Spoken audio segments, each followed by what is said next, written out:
يا أيها الذين آمنوا اتقوا الله حق تقاته ولا تموتن إلا وأنتم مسلمون. يا أيها الذين آمنوا اتقوا الله وقولوا قولا سديدا يصلح لكم أعمالكم ويغفر لكم ذنوبكم ومن يطع الله ورسوله فقد فاز فوزا عظيما. وقد ورد في الخبر عن سيد البشر أنه قال: فإن أصدق الحديث كتاب الله وخير الهدي هدي محمد صلى الله عليه وسلم وشر الأمور محدثاتها وكل محدثة بدعة وكل بدعة ضلالة وكل ضلالة في النار. اللهم صل على محمد وعلى آل محمد كما صليت على إبراهيم وعلى آل إبراهيم إنك حميد مجيد. اللهم بارك على محمد وعلى آل محمد كما باركت على إبراهيم وعلى آل إبراهيم إنك حميد مجيد. புகழனைத்தும் அல்லாஹ்விற்கே உரியன. அல்லாஹ்வினுடைய சாந்தியும் சமாதானமும் நம் அனைவரின் மீதும் என்றென்றும் நின்று நிலவட்டுமாக என்றவனாக எனது உரையை ஆரம்பம் செய்கிறேன். இன்றைய தினம் உங்களுக்கு முன்னால் வாழ்வாதாரம் பெறும் வழிகள் என்கின்ற தலைப்பின் கீழாக நான் பேசுவதற்காக வேண்டி இருக்கின்றேன். வாழ்வாதாரம் என்றால் என்ன? வாழ்வாதாரம் என்பதற்கு அரபியிலே ரிஸ்க் என்பதாக கூறப்படும். ஒரு மனிதனுடைய வாழ்க்கைக்கு ஆதாரமாக இருக்கக்கூடிய அனைத்தும் வாழ்வாதாரமாகும். ஒரு மனிதனுடைய வாழ்க்கைக்கு எது எதெல்லாம் தேவைப்படுதோ அவைகளுக்கெல்லாம் வாழ்வாதாரம் என்பதாக கூறப்படும். உதாரணமாக, ஒரு மனிதன் வாழ வேண்டுமென்றால் உணவு தேவை. உணவில்லாமல் மனிதன் வாழ முடியாது. உணவு என்பது ஒரு வாழ்வாதாரம். தாகித்த பொழுது குடிப்பதற்கு நீர் தேவை. அந்த நீர் ஒரு வாழ்வாதாரம். தன்னுடைய மானத்தை மறைப்பதற்கு ஆடைகள் தேவை. அது வாழ்வாதாரம். குடியிருப்பதற்கு வீடு தேவை. அது வாழ்வாதாரம். உணவு இருக்கிறது, நீர் இருக்கிறது, ஆடை இருக்கிறது, வீடு இருக்கிறது. ஒரு மனிதனுக்கு உடல் நலம் இல்லை என்றால் வாழ முடியாது. ஆக உடல் நலம் பெற்று இருப்பது அது ஒரு வாழ்வாதாரம். வாகனம் தேவை மனிதனுக்கு, அது வாழ்வாதாரம். மனைவி மக்கள் தேவை, அது வாழ்வாதாரம். சுவாசிப்பதற்கு காற்று தேவை, வெயில் தேவை, அது வாழ்வாதாரம். ஒரு மனிதன் வாழ்வதற்கு எது எதெல்லாம் தேவைப்படுகின்றதோ அதன் அனைத்திற்கும் வாழ்வாதாரம் என்பதாக கூறப்படும். இந்த வாழ்வாதாரத்தை மனிதனுக்கு நாம் கொடுக்கின்றோம். மனிதனுக்கு மட்டுமல்ல, எந்த ஒரு உயிரினமாக இருந்தாலும் சரி அதற்குரிய வாழ்வாதாரத்தை நாம் கொடுக்கின்றோம் என்று அல்லாஹ் தஆலா தான் பொறுப்பேற்றிருப்பதாக தனது திருமறையிலே கூறுகிறார். وَمَا مِنْ دَابَّةٍ فِي الْأَرْضِ إِلَّا عَلَى اللَّهِ رِزْقُهَا وَيَعْلَمُ مُسْتَقَرَّهَا وَمُسْتَوْدَعَهَا كُلٌّ فِي كِتَابٍ مُبِينٍ.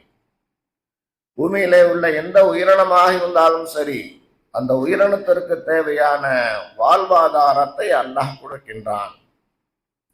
அந்த ஒரு உயிரினம் பூமியிலே எங்கே வசிக்கின்றது என்பதை அவன் அறிந்து கொடுக்கின்றான். வசிக்கக்கூடியது எங்கு வேண்டுமானாலும் வசிக்கலாம். ஆழ்கடலுக்குள் கரும் பாறைக்குள் கூட அது வசிக்கலாம். அல்லது ஒரு பழத்தினுடைய விதைக்குள் இருக்கக்கூடிய வண்டாக கூட இருக்கலாம். அல்லது புற்றிலே இருக்கக்கூடிய எறும்பாக இருக்கலாம். அந்த உயிரினம் எங்கே இருக்கின்றது என்பதை சரியாக அறிந்து அதற்கு வாழ்வாதாரத்தை கொடுக்கக்கூடியவன் அல்லாஹ். இன்னும் முஸ்தௌதஹா, அந்த உயிரினம் தன்னுடைய வாழ்வாதாரமாக எதை சேமித்து வைத்திருக்கின்றது, அதே தன்னுடைய வீட்டிலே, தன்னுடைய கூட்டிலே அல்லது தன்னுடைய புற்றிலே அந்த உயிரினம் எவ்வளவு வைத்திருக்கின்றது என்பதையும் அறிந்து அதற்கு தகுந்தால் போல் அல்லாஹ் தஆலா வாழ்வாதாரத்தை அளிக்கின்றான் என்று தனது திருமறையிலே கூறுகிறார். மண்ணுக்குள்ளே இருக்கக்கூடிய ஒரு விதை, அந்த விதைக்கு நீர் தேவைப்படுகின்றது என்றால் அந்த நீரை கொடுக்கக்கூடியவன் அல்லாஹ். ஒரு புழு பூச்சி இருக்கின்றது, அந்த புழு பூச்சி பசியாக இருந்தது என்றால் அதையும் அறிந்து அதற்கு உணவளிக்கக்கூடியவன் அல்லாஹ். ஆகாயத்திலே பறக்கக்கூடிய பறவை, அந்த பறவைக்கு தேவையான சந்தர்ப்பத்திலே அதற்கு உணவளிக்கக்கூடியவன் அல்லாஹ். ஆழ்கடலே இருக்கக்கூடிய மீன்களுக்கும் அதனுடைய பசியை அறிந்து அதற்கு தேவையான வாழ்வாதாரத்தை கொடுக்கக்கூடியவன் அல்லாஹ். பழத்தினுடைய விதையிலே ஒரு புழு இருக்கின்றது என்றால் அந்த புழுவினுடைய இருப்பிடத்தை அறிந்து அதற்கும் வாழ்வாதாரத்தை கொடுக்கக்கூடியவன் அல்லாஹ். இப்படி பார்த்தோம் என்றால் உலகத்திலே வாழக்கூடிய அனைத்து உயிரினங்களுக்கும் வாழ்வாதாரத்தை அல்லாஹு தஆலா கொடுக்கின்றான். இந்த உலகத்திலே மனிதனை தவிர மற்ற அனைத்து உயிரினங்களுக்கும் வாழ்வாதாரம் கிடைக்கின்றது.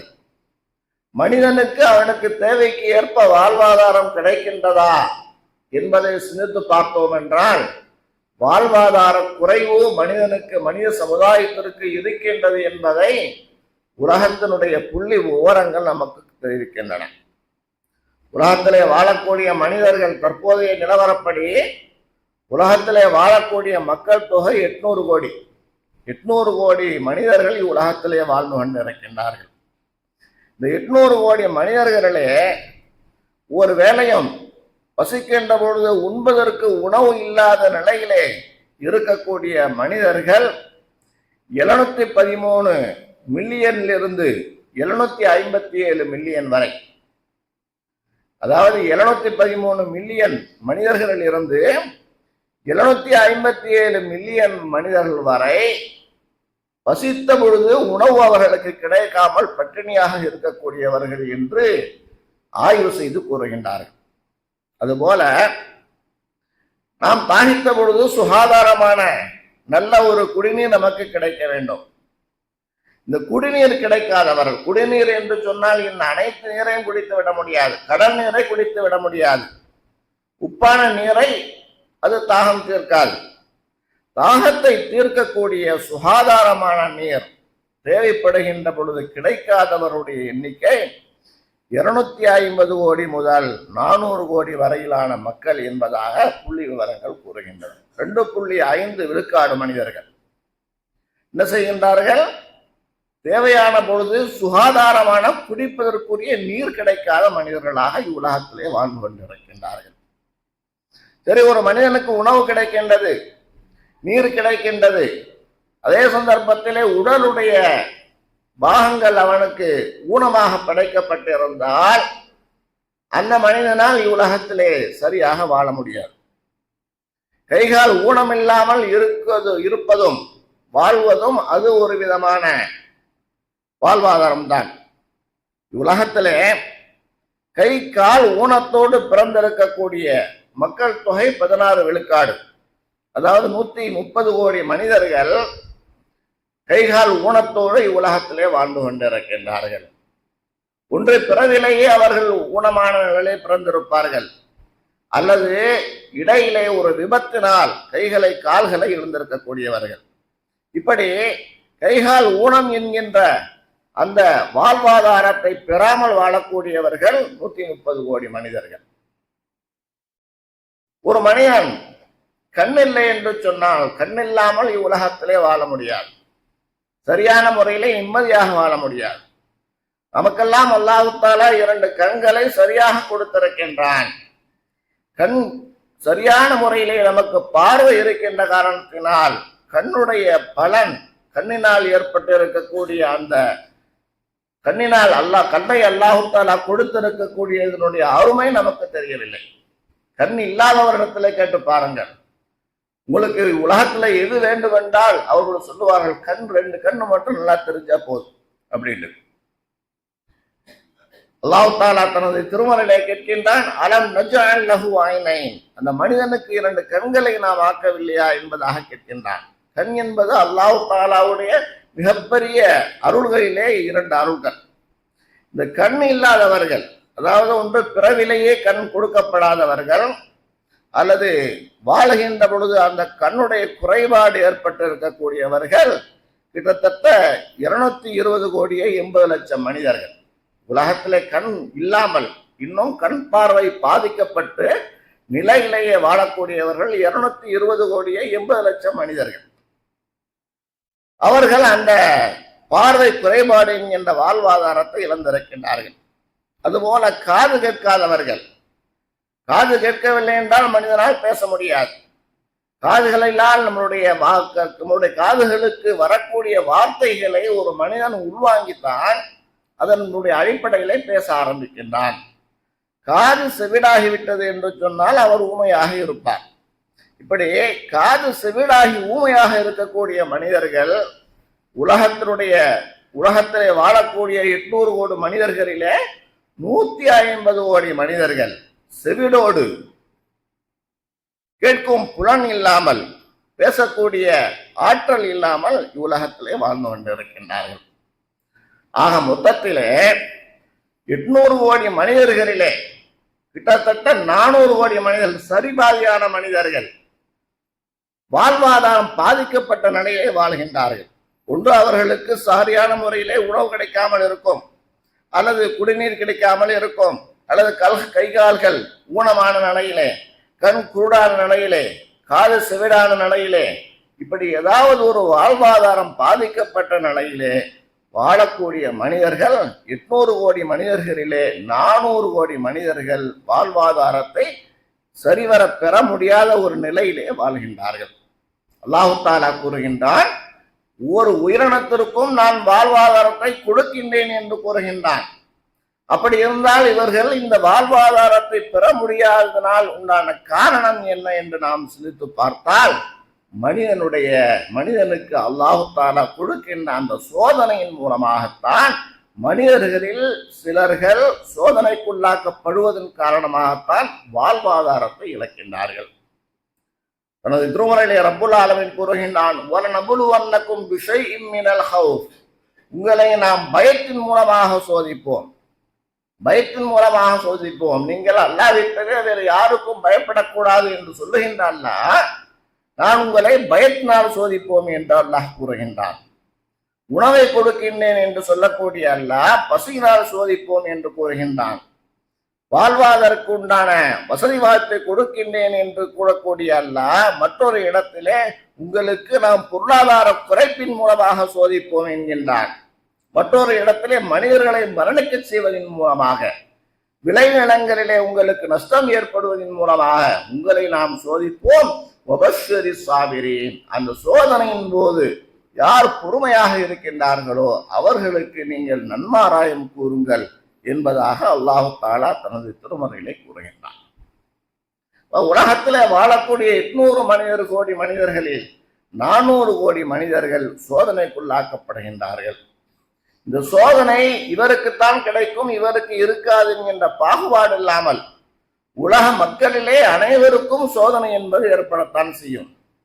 சோதனை என்பது 2 வகையிலே அல்லாஹ் தஆலா சோதிக்கிறான். 2 வகையான காரணத்திற்காக வேண்டி ஒரு மனிதனை அல்லாஹ் தஆலா சோதிக்கின்றான். ஒன்று, ஒரு மனிதனுடைய அந்தஸ்தை உயர்த்துவதற்காக, அதாவது நம்மளுடைய அந்தஸ்து மாலை மறுலகத்திலே அதிகமாக வேண்டும் என்பதற்காக அல்லாஹ் தஆலா சோதிப்பான். சொர்க்கம் என்பது 8 விதமான சொர்க்கம் இருக்கின்றது. அந்த சோனத்திலே மிக பெரிய சோனம் எது என்றால் ஜன்னத்துல் ஃபிர்தௌஸ். நீங்கள் அல்லாஹ்விடத்திலே சோனத்தை கேட்டால் ஜன்னத்துல் ஃபிர்தௌஸ் என்கின்ற சோனத்தை கேளுங்கள் என்பதாக ஸல்லல்லாஹு அலைஹி வஸல்லம் அவர்கள் கூறினார். சொர்க்கத்தில் படித்தரம் இருக்கின்றது. அந்த படித்தரத்திலே மிக உயர்ந்த படித்தரத்தை மனிதர்கள் பெற வேண்டும் என்பதற்காக சிலர்களை சோதிப்பார். அப்படிப்பட்ட சோதனைக்குள்ளாக்கப்பட்டவர்கள் யார் என்றால் நபிமார்கள், சஹாபாக்கள், சாலிஹீன்கள், முத்தகீன்கள். இவர்களெல்லாம் இவ்வுலகத்திலே அவர்களுடைய அந்தஸ்தை உயர்த்துவதற்காக வேண்டி அல்லாஹ் தஆலா சோதிக்கின்றான்.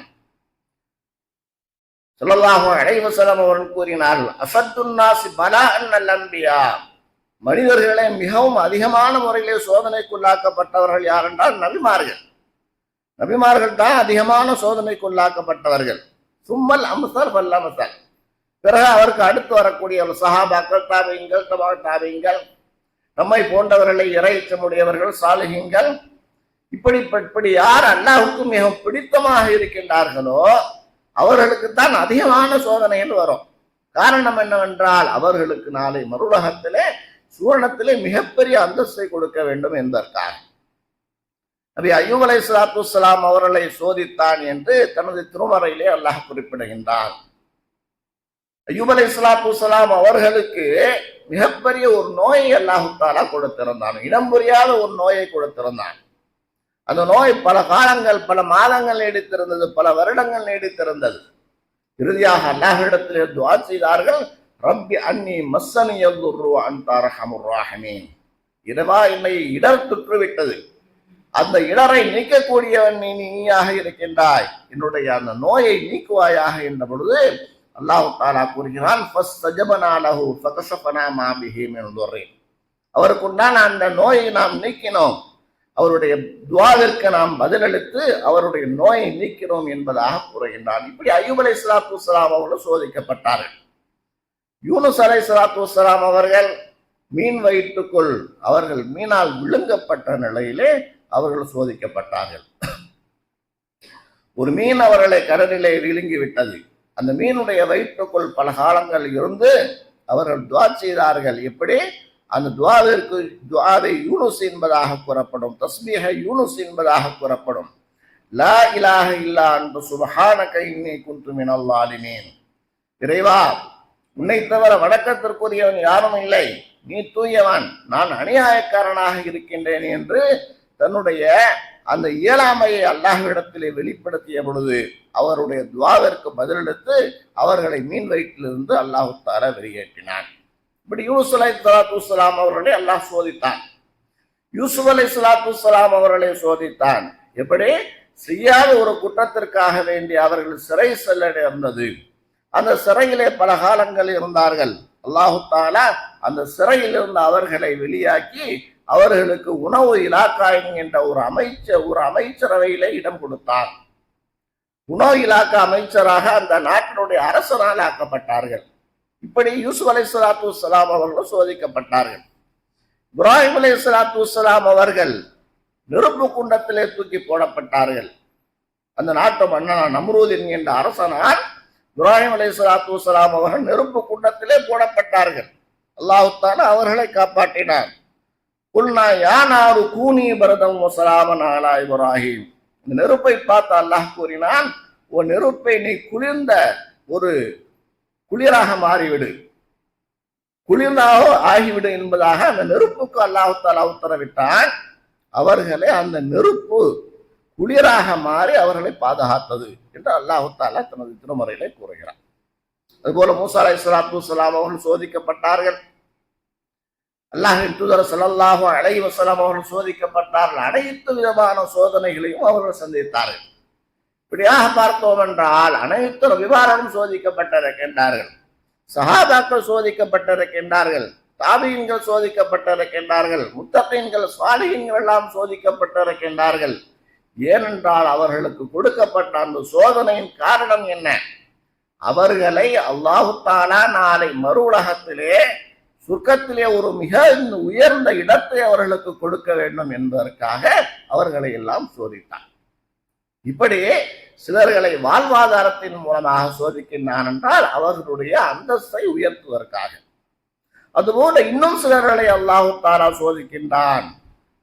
இதற்காக வேண்டி அவர்கள் செய்திருக்கக்கூடிய பாவத்தின் காரணமாக சோதனைகள் ஏற்படும். அதன் மூலமாக ஒரு மனிதனுடைய வாழ்வாதாரம் தடுக்கப்படுகின்றது. ஸல்லல்லாஹு அலைஹி வஸல்லம் அவர்கள் கூறினார்கள், இன்னல் இன்சான லா யஹ்ருமு ரிஸ்க பிதம்பி யுஸீபுஹு. ஒரு மனிதன் அவனுக்காக வேண்டி உண்டான வாழ்வாதாரத்தை தடுக்கப்படுகின்றது காரணம் அவன் செய்யக்கூடிய பாவத்தின் காரணமாக. ஒருவருக்கு அல்லாஹ் தஆலா சொர்க்கத்தை நிர்ணயிச்சுட்டான், ஒரு சொர்க்கத்துக்கு போவாருண்டு. உலகத்துல அவர் என்ன செய்யறாரு? தொழுகையே இல்லை, நோன்பு இல்லை, ஈமான் இல்லை, இஹ்லாஸ் இல்லை, தாழ்ந்தோண்டித்தனமாக வாழ்ந்து கொண்டு இருக்கின்றார். அந்த ஒரு மூமினை அல்லாஹ் தஆலா சொர்க்கத்துக்கு கொண்டு போகணும்னா என்ன செய்வான்? அவருடைய பாவத்தை குறைக்க வேண்டும். பாவம் ஏறிக்கிட்டே இருக்கு, அவருடைய கணக்குல நன்மைகள் குறைவாக இருக்கு. இப்பொழுது அல்லாஹ் தஆலா அந்த சோதனைகளை கொடுத்து அந்த சோதனையினுடைய ரணத்தின் மூலமாக அவருடைய குற்றங்களை குறைத்து அல்லாஹ் தஆலா அவரை சொர்க்கத்திற்குரியவராக ஆக்குவார். அல்லாஹ் தஆலா தனது திருமறையிலே கூறுகிறான், லஹரல் ஃபஸாது ஃபில் பர்ரி வல் பஹரி பிமா கஸபத் ஐதின் நாஸ். பூமியிலே உண்டான தரைப்பகுதியிலும் கடல் பகுதியிலும் ஃபசாதுகள் வெளியாகிவிட்டது, குழப்பங்கள் ஏற்பட்டு விட்டது. ஏன் தெரியுமா?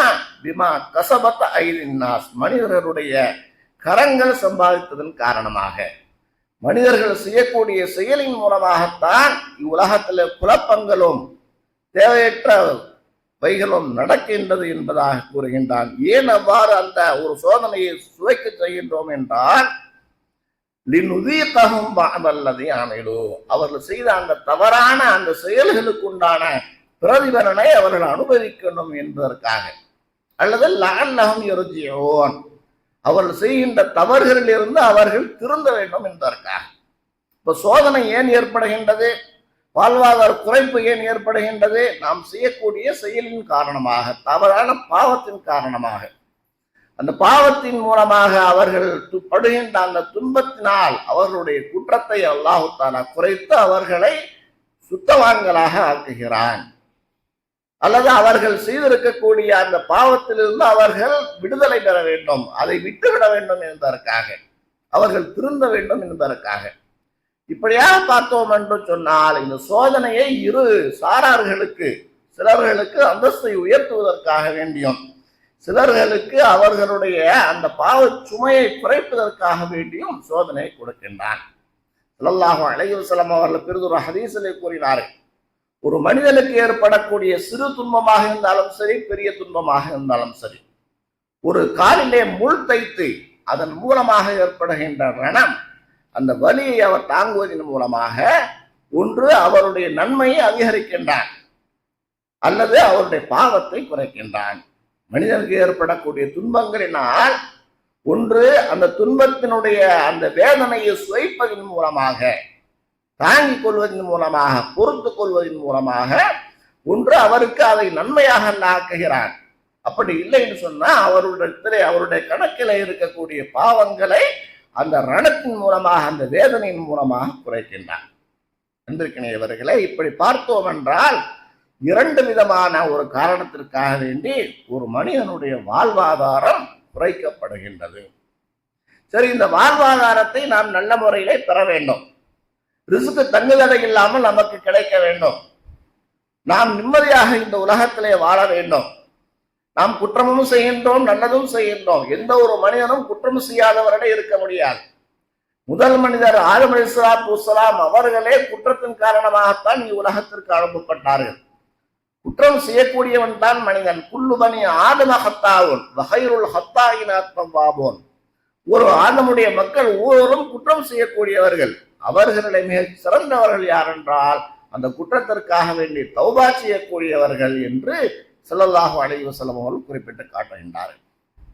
ஆக நாம் உலகத்தில் இப்படியும் இருக்கின்றோம், அப்படியும் இருக்கின்றோம். ஆனால் நமக்கு அந்த வாழ்வாதாரம் தங்குதடை இல்லாமல் கிடைக்க வேண்டும் என்று நினைத்தோம் என்றால் அந்த வாழ்வாதாரத்தை பெறுவதற்குண்டான வழிகள் என்ன? அல்லாஹ்வும் அல்லாஹ்வுடைய தூதரும் நாம் தங்குதடை இல்லாமல் வாழ்வாதாரத்தை பெறுவதற்கு என்னென்ன வழிகளை காட்ட இருக்கின்றார்கள் என்பதை நாம் பார்க்க வேண்டும். ஒன்று, இறை நம்பிக்கை மற்றும் நல்லறம் செய்வதன் மூலமாக ஒரு மனிதனுடைய வாழ்வாதாரம் அதிகரிக்கின்றது. ஈமான், இறை நம்பிக்கை என்றால் என்ன? ஈமான். இந்த ஈமானை நாம் அதிகரிக்க வேண்டும். இரண்டாவதாக அந்த ஈமானோடு நல்லறங்களை அதிகம் செய்ய வேண்டும். ஏனென்றால் நல்லறங்கள் என்பது தீவைகளை போக்கிவிடுகின்றது. இன்னல் ஹசனாத்து யுதுஹிபன ஸய்யிஆத், நிச்சயமாக நல்லறங்கள் தீவைகளை போக்கிவிடுகின்றது என்பதாக அல்லாஹ் தஆலா தனது திருமறையிலே கூறுகிறார். ஈமானை அதிகரித்துக் கொள்ள வேண்டும். வலுவான ஈமானாக நம்முடைய ஈமானை ஆக்கிக் கொள்ள வேண்டும். இரண்டாவதாக நல்லறங்கள் அதிகமாக செய்ய வேண்டும். சூரத்துல் ஹஜ்ஜிலே 50வது வசனத்திலே அல்லாஹ் கூறுகின்றான், வல்லதீன ஆமனு, ஈமான் கொண்டவர்கள், இறை நம்பிக்கை கொண்டவர்கள், அந்த இறை நம்பிக்கையோடு வஅமிலு ஸாலிஹாத், நல்லறங்களும் செய்து வந்தார்கள் என்று சொன்னால் லஹும் மக்ஃபிரத்தும் வ ரிஸ்குன் கரீம், அவர்களுக்கு மன்னிப்பு இருக்கின்றது. அவருடைய குற்றத்தை அல்லாஹ் தஆலா மன்னிக்கின்றான். அதோடு வ ரிஸ்குன் கரீம், சங்கையான சிறப்பான வாழ்வாதாரம் அவர்களுக்கு கிடைக்கின்றது. வாழ்வாதாரம் நமக்கு கிடைக்கும் சொன்னா என்ன செய்யணும்? ஈமானை அதிகரித்துக் கொள்ள வேண்டும். ஈமானை எப்படி அதிகரிக்கிறது? அதற்கு ஸல்லல்லாஹு அலைஹி வஸல்லம் அவர்கள் கூறினார்கள், ஜத்திது ஈமானக்கும் பிகௌலி லா இலாஹ இல்லல்லாஹ், வணக்கத்திற்குரியவன் அல்லாஹ்வை தவிர வேறு யாரும் இல்லை என்ற இந்த ஏகத்துவத்தின் மூலமாக உங்களுடைய ஈமானை நீங்கள் புதுப்பித்துக் கொள்ளுங்கள். ஈமானை புதுப்பித்துக் கொண்டே இருக்க வேண்டும். அடுத்து நல்லறங்கள் செய்ய வேண்டும். அதிகமாக நல்லறத்தின் மூலமாக தீவைகளை அல்லாஹ் தஆலா போக்கி விடுகின்றான். இது ஒரு வழி. இரண்டாவதாக வாழ்வாதாரம் பெறுவதற்கு இரண்டாவது வழி சூரத்து தலாக்கிலே 3.2 வசனத்திலே அல்லாஹ் தஆலா கூறுகின்றான். இரண்டாவது வசனமும் மூணாவது வசனம். அதில் அல்லாஹ் தஆலா என்ன சொல்றான்? இறைச்சத்தின் மூலமாக ஒரு மனிதன் வாழ்வாதாரத்தை பெற முடியும்.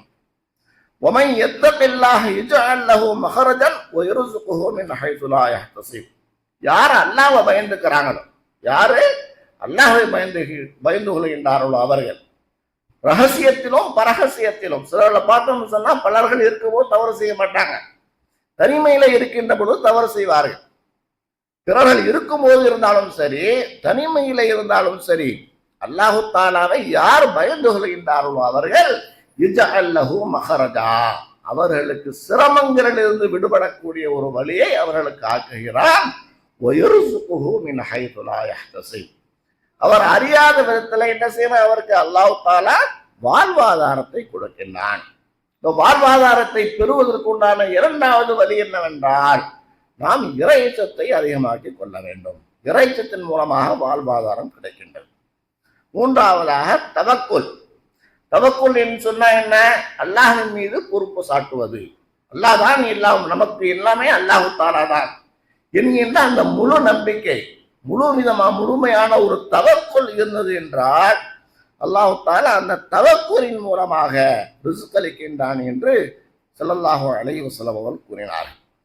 லவ் அன்னக்கும் தவக்கல்தும் அலல்லாஹி ஹக்க தவக்குலிஹி, நீங்கள் அல்லாஹ்வின் மீது முழுமையான நம்பிக்கை வைத்தீர்கள் என்றால் லரஸககும் கமா யர்ஸுகுத் தய்ர், பறவைகளுக்கு உங்களுக்கு உணவளிப்பதை போன்று, பறவைகளுக்கு எப்படி உணவளிக்கிறானோ அதுபோல உங்களுக்கு வாழ்வாதாரத்தை கொடுப்பான், உணவளிப்பான்.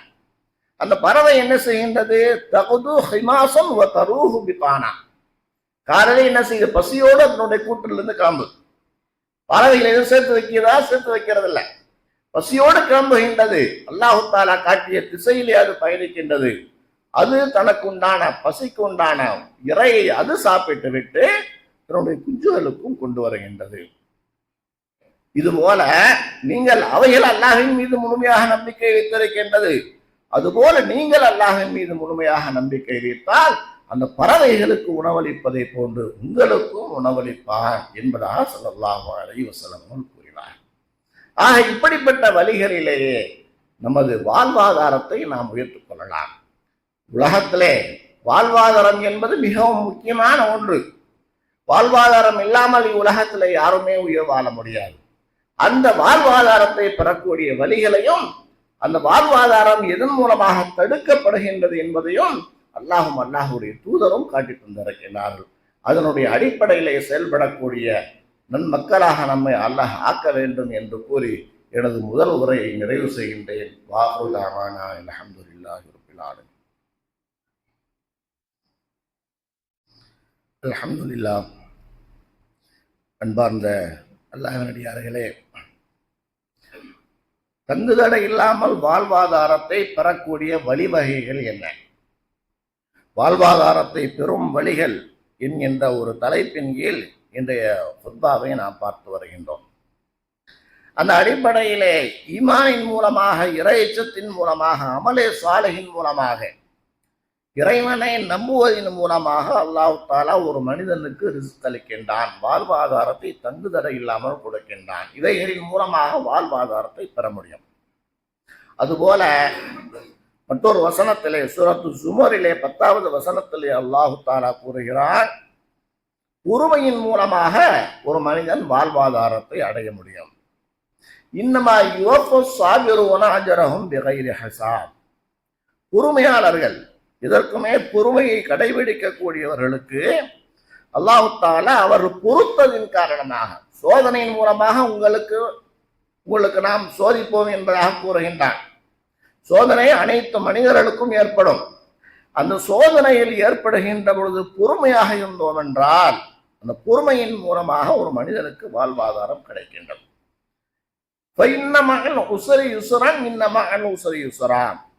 கஷ்டத்திற்கு பிறகு இலகு கிடைக்கும், கஷ்டத்திற்கு பிறகு இலகுவானது அமையும்.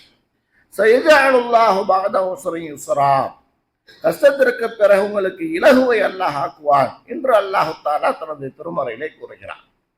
நமக்கு கஷ்டம் வருகின்ற பொழுது நாம் கண்ணை மூடாமல் கண்ணை திறந்த நிலையிலே அதற்குண்டான வழிகள் இருக்கின்றதா என்ற பொறுமையோடு தேடி பார்த்தோம் என்றால் அந்த கஷ்டத்திலிருந்து விலகுகின்ற ஒரு வழியை அல்லாஹ் தஆலா உங்களுக்கு ஏற்படுத்துவான்.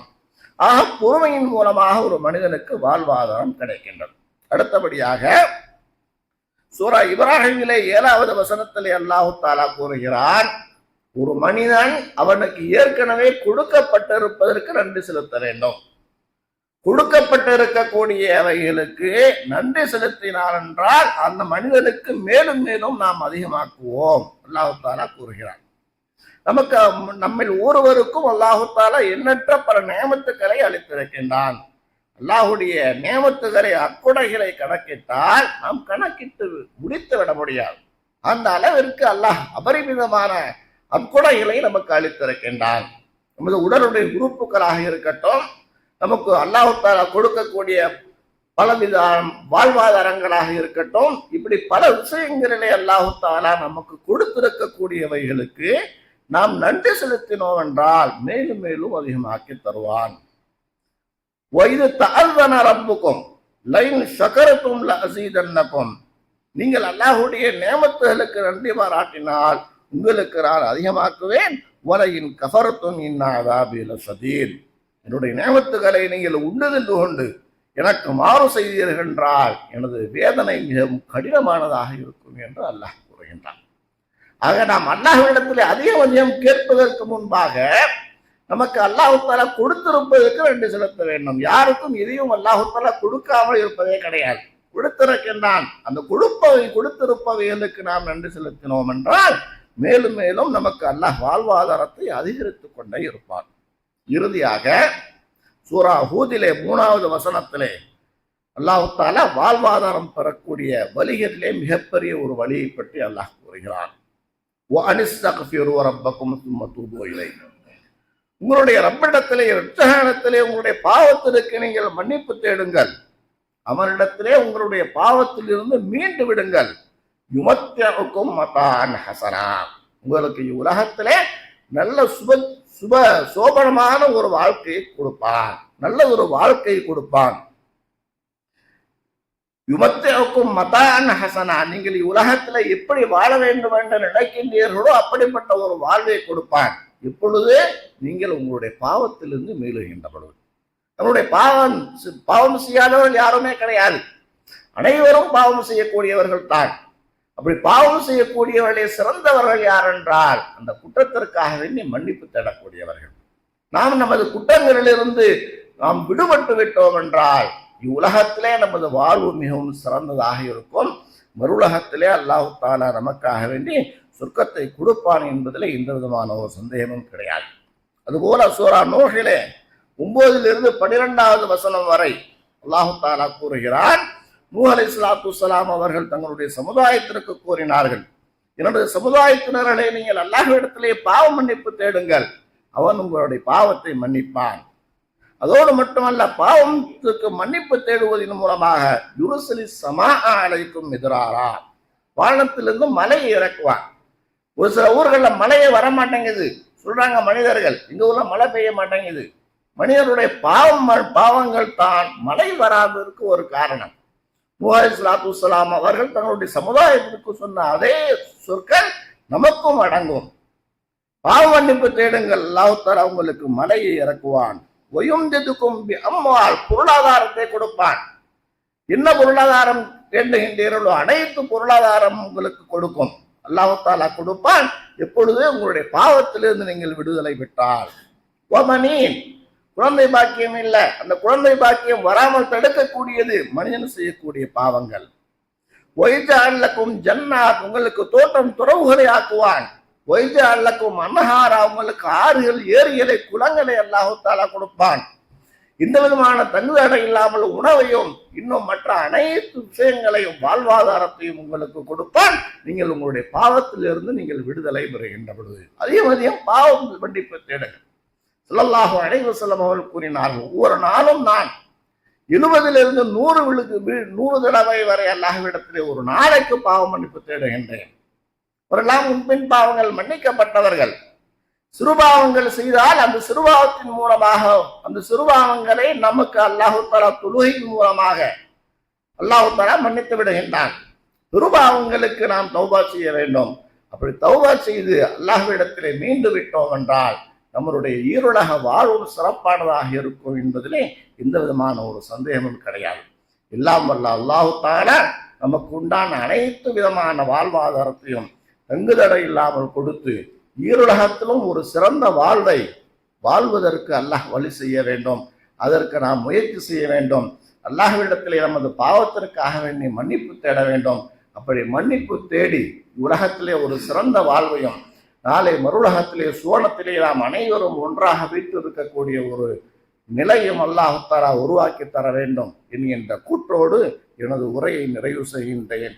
வாஹ்ரு தாவானா அல்ஹம்துலில்லாஹி ரப்பில் ஆலமீன். அஸ்ஸலாமு அலைக்கும் வரஹ்மத்துல்லாஹி வபரகாத்துஹு.